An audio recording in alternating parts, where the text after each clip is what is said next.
Ever since the day that you went away, you've been sending flowers to me, flowers today. Assalamualaikum warahmatullahi wabarakatuh. Perkenalkan, nama saya Santi Kusminarti, kelas 6A Prodi PGSD dari Universitas Muhammadiyah Tangerang, mata kuliah PTK dengan dosen pengampu Dr. Mawardi SSI MPD. Saya di sini akan mempresentasikan contoh proposal dengan judul peningkatan hasil belajar PKN melalui metode Information Search pada siswa kelas 4 SDN Karangtengah 3 Kota Tangerang. Oke, yang pertama saya di sini akan menjelaskan tentang bab 1. Di sini bab 1-nya itu adalah latar belakang. Menurut Undang-Undang Nomor 20 Tahun 2003, pendidikan adalah usaha sadar dan terencana untuk mewujudkan suasana belajar dan proses pembelajaran agar peserta didik secara aktif mengembangkan potensi dirinya untuk memiliki kekuatan spiritual keagamaan, pengendalian diri, kepribadian, kecerdasan, akhlak mulia, serta keterampilan yang diperlukan dirinya, masyarakat, bangsa, dan negara. Mata pelajaran PKN merupakan mata pelajaran yang memfokuskan pada pembentukan warga negara yang memahami dan mampu melaksanakan hak-hak dan kewajibannya untuk menjadi warga negara Indonesia yang cerdas, terampil, dan berkarakter yang diidamkan oleh Pancasila dan UUD 1945. Untuk itu, guru perlu merancang strategi pembelajaran PKN yang baik agar tercapainya pemahaman siswa terhadap materi pembelajaran adalah tercapainya nilai kriteria ketuntasan minimum atau biasa disebut dengan KKM.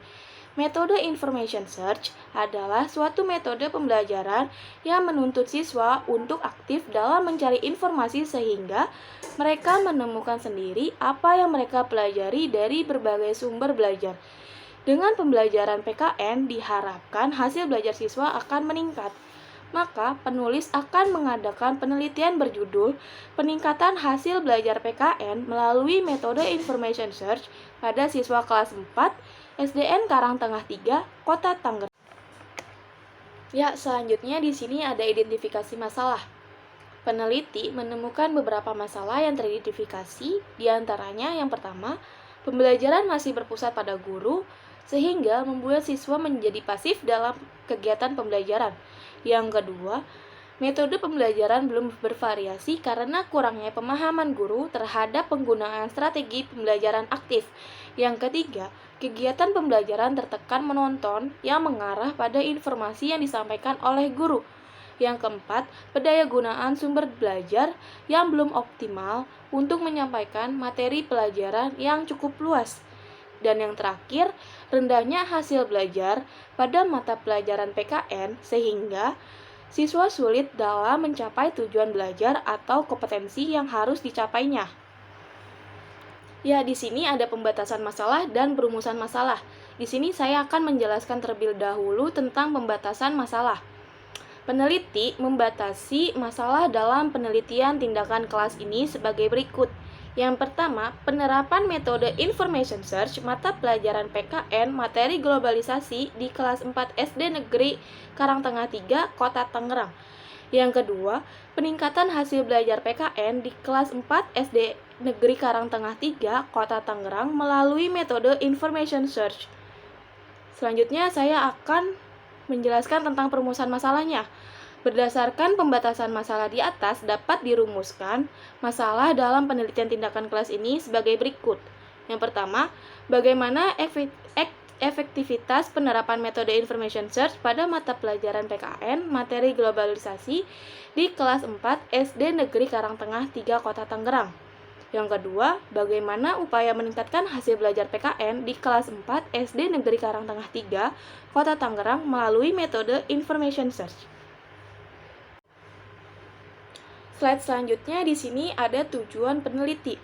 Sehubung dengan rumusan masalah di atas, maka tujuan penelitian tindakan kelas ini adalah yang pertama, menerapkan metode Information Search pada mata pelajaran PKN materi globalisasi di kelas 4 SD Negeri Karangtengah 3 Kota Tangerang.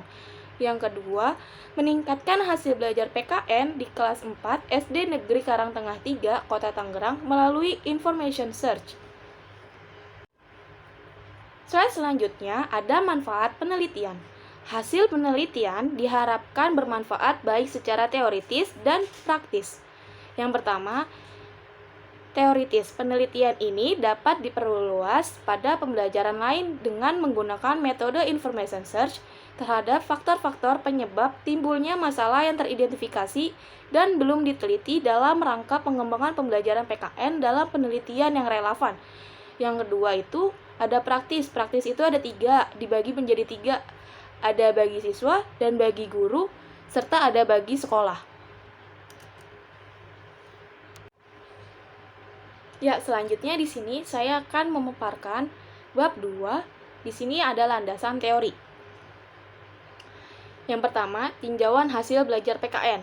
Yang A, belajar. Menurut Siregar dan Nara tahun 2010, belajar adalah aktivitas mental atau psikis yang berlangsung dalam interaksi dan lingkungannya yang menghasilkan perubahan yang bersifat relatif konstan. Berdasarkan ahli, yang dimaksud perubahan di sini adalah seseorang dikatakan telah belajar kalau sudah terdapat perubahan tingkah laku di dalam dirinya yang bertuju untuk memperoleh sesuatu yang lebih baik dari sebelumnya. Yang B, hasil belajar. Hasil belajar adalah kemampuan-kemampuan yang dimiliki siswa setelah melakukan kegiatan interaksi, belajar, dan tindak mengajar dari tujuan pembelajaran yang telah ditetapkan sebelumnya. Hasil belajar meliputi ranah kognitif, afektif, dan psikomotorik. Yang C, pendidikan kewarganegaraan. Menurut Susanto, tahun 2013, PKN adalah mata pelajaran yang digunakan sebagai wahana untuk mengembangkan dan melestarikan nilai luhur dan moral yang berkarya pada budaya bangsa Indonesia. PKN sendiri adalah mata pelajaran yang membahas tentang pemerintahan, tata cara demokrasi, pengetahuan politik, dan lain-lain. Selanjutnya yang D ada globalisasi.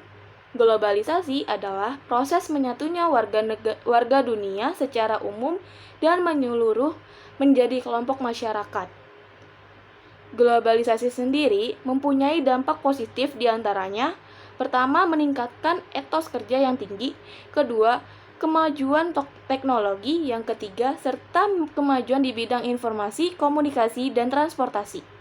Adapun dampak negatif globalisasi yaitu mudahnya nilai-nilai barat masuk ke Indonesia, timbul sikap bergaya hidup mewah, dan mudah terpengaruhi dengan budaya asing. Selanjutnya yang kedua itu ada metode pembelajaran information search. Yang A, metode pembelajaran. Metode pembelajaran adalah cara atau upaya penyajian bahan pelajaran yang akan digunakan oleh guru pada saat menyajikan bahan pelajaran baik secara individu maupun kelompok. Yang B, metode pembelajaran information search. Metode pembelajaran information search merupakan metode pembelajaran yang menggugah siswa untuk aktif mencari sendiri jawaban dengan cara bekerja sama dengan siswa lainnya. Yang ketiga, karakteristik anak usia sekolah dasar. Karakteristik siswa kelas 4 sekolah dasar adalah siswa yang berada pada rentang di usia sekitar antara 9 tahun sampai 10 tahun yang termasuk dalam tahapan perkembangan operasional konkret yang aktivitasnya difokuskan pada objek-objek dan peristiwa nyata. Ya, di sini saya akan melanjutkan memaparkan materi bab 3. Di sini ada metodologi penelitian. Yang A, pendekatan penelitian. Jenis penelitian ini adalah penelitian tindakan kelas atau biasa disebut dengan PTK.